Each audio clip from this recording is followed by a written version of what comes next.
মই এটা সিম্পল উদাহৰণ আপোনালোকক দেখালো। আমাৰ লিডাৰ বিলাক বাহিৰত ফুৰিবলৈ যায়, অষ্ট্ৰেলিয়া যায়, ডুবাই যায়, বেংকক যায়, কিন্তু বাহিৰত যেতিয়া মিউনিচিপাল কৰ্পোৰেশ্যনৰ লেবাৰে কাম কৰে, বাহিৰত লেবাৰক গাম বুট দিয়া হয়, ড্ৰেছ দিয়া হয়, মাস্ক দিয়া হয়, গ্লোভছ দিয়া হয়, হাইজিন মেইনটেইন কৰিবৰ কাৰণে ব্যৱস্থা দিয়া হয়। মই এইকাৰণে এই কথাটো কৈছো, আমি কবহে পাৰো, আমি পাৱাৰত নাই। এতিয়া আপোনালোকে চাওক, এই যিবিলাক ড্ৰেইন ব্লক কৰা হয়, এই ল'ৰাটো ড্ৰেইনত, সৰু ল'ৰা এটা, খুব বেছি বয়স হৈছে যদি তাৰ 17-18 বছৰ বয়সৰ ল'ৰা, ইহঁতে ড্ৰেইনত নামি আছে। মই তেওঁলোকক সুধিলো যে তোমালোকক হাইজিন মেইনটেইনৰ কাৰণে GMCয়ে কিবা দিয়ে নেকি? এইবিলাক আমাৰ সম্পদ, ইহঁতে যদি ভালকে ড্ৰেইন চাফা নকৰে তেতিয়াহ'লে আমি এই ব্যৱস্থাখিনি আমি পাব নোৱাৰো। কিন্তু এই ল'ৰাটো চাওক আপুনি, আমি কৰবাত অকমান হাতত লেতেৰা লাগিলে প্ৰত্যেকৰে এই GMC যিবিলাক মেয়ৰ চেয়ৰ আছে, এওঁলোকে গাড়ীত চেনিটাইজাৰ থাকে বেমাৰ লাগে বুলি। এই ল'ৰা ছোৱালী বিলাকক আপুনি চাওক, উদংগাৰে তাত তেনেকে নামি আছে। GMCৰ দায়িত্বটো হ'ব লাগে যে GMCৰ যিসকল লেবাৰ আছে, শ্ৰমিক আছে, এওঁলোকে যাতে হাইজিন আমি প্ৰভাইড কৰিব পাৰো। এই হাইজিন প্ৰভাইড কৰিবৰ কাৰণে GMCয়ে তেওঁলোকৰ কাৰণে এডুকুৱেট ফেচিলিটি প্ৰভাইড কৰিব লাগে। কিন্তু আজি এই তাৰিখত ল'ৰাটো চাওক, অকল গা ধুবৰ কাৰণে সুদা পানী দিয়ে, অকল গা ধুবৰ কাৰণে সুদা পানী দিয়ে। মই আপোনাক চিম্পুল এটা উদাহৰণ দিছো। এবাৰ মই বেংককত ফুৰিবলৈ যাওঁতে ডাঙৰ ডাঙৰ ৰাস্তাৰ কিনাৰত দেখিলো যে ডাঙৰ ডাঙৰ ৱাশ্বিং মেচিন, আৰু ডাঙৰ ডাঙৰ ৱাশ্বিং মেচিন বিলাক দেখি পেলাই মই তাত সুধিলো যে ৱাশ্বিং মেচিন বিলাক কিয়?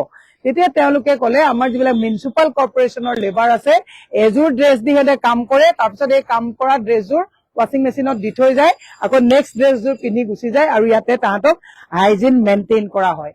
চৰকাৰখনে যে কেৱল দূৰদৰ্শিতা নথাকি অকল ৰুক্মিণী গাঁও, তৰুণ নগৰ, নবীন নগৰ, ঘোঁৰামাৰ, হাতীগাঁও এই মানুহক হাৰাশাস্তি দিছে এনেকুৱা নহয়।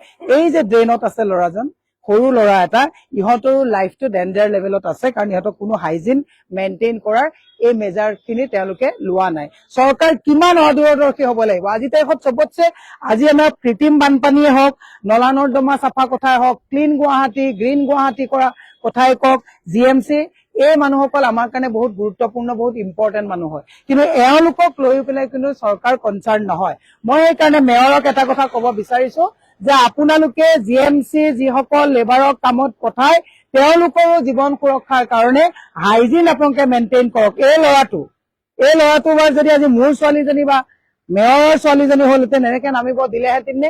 দুখীয়াৰ কাৰণে তাৰমানে হাইজিন মেইনটেইন নকৰিব নেকি? গতিকে এই বহুত লেফ্ট চৰকাৰৰ আছে।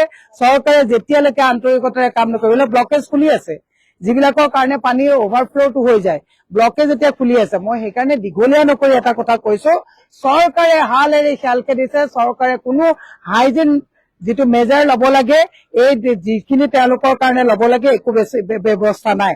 আজি যদি এই ল'ৰাটো যদি বেমাৰত পৰে, তেতিয়াহ'লে GMCত যদি যায়, তেতিয়াহ'লে পিতৃ মাতৃয়ে হিয়াধে কৰি কাণাৰ বাদে ইয়াৰ ট্ৰিটমেণ্টৰ কাৰণে কোনো ব্যৱস্থা চৰকাৰৰ ওচৰত নাই। চৰকাৰে কেৱল আঁচনিকে গ'ল। কিন্তু মই মুখ্যমন্ত্ৰী মহোদয়ক কব বিচাৰিছো যে চৰকাৰে চিষ্টেম ৰিফৰ্ম কৰিব লাগিব। চৰকাৰে চিষ্টেম ৰিফৰ্ম কৰি যাক আমাক য'ত প্ৰয়োজন হয়, তেওঁলোকৰ কাৰণে যাতে আমি এডুকুৱেট ফেচিলিটি প্ৰভাইড কৰিব পাৰো, কাৰণ তেওঁলোকে আমাক এটা ভাল জীৱন দিবৰ কাৰণে নিজৰ জীৱনটো বোকাত নমাই, ড্ৰেইনত নমাই, নিজৰ জীৱনটো আজি তাৰিখত কেনেকুৱা এটা বিষাক্ত লাইফলৈ লৈ গৈছে, এই কথাটো অনুধাৱন কৰাৰ উচিত। মই সেইকাৰণে ৰাইজক কৈছো, ৰাইজ যেতিয়ালৈকে সজাগ নহব, চৰকাৰ কেতিয়াও ভাল চৰকাৰ আমি পাব নোৱাৰো। ৰাইজ কনচাৰ্ণ হ'ব লাগিব, আৰু ৰাইজে কেৱল এওঁলোকক এই ড্ৰেইনৰ লেবাৰ হিচাপে ট্ৰিটমেণ্ট কৰিলে নহব, এওঁলোক ভালকে হাইজিন লাইফ জীয়াই থাকিলেহে আমিও হাইজিন লাইফ পাব পাৰিম। এই কথাটো সকলোৰে জ্ঞাতাৰ্থ মই প্ৰেৰণ কৰিলো। Thank U.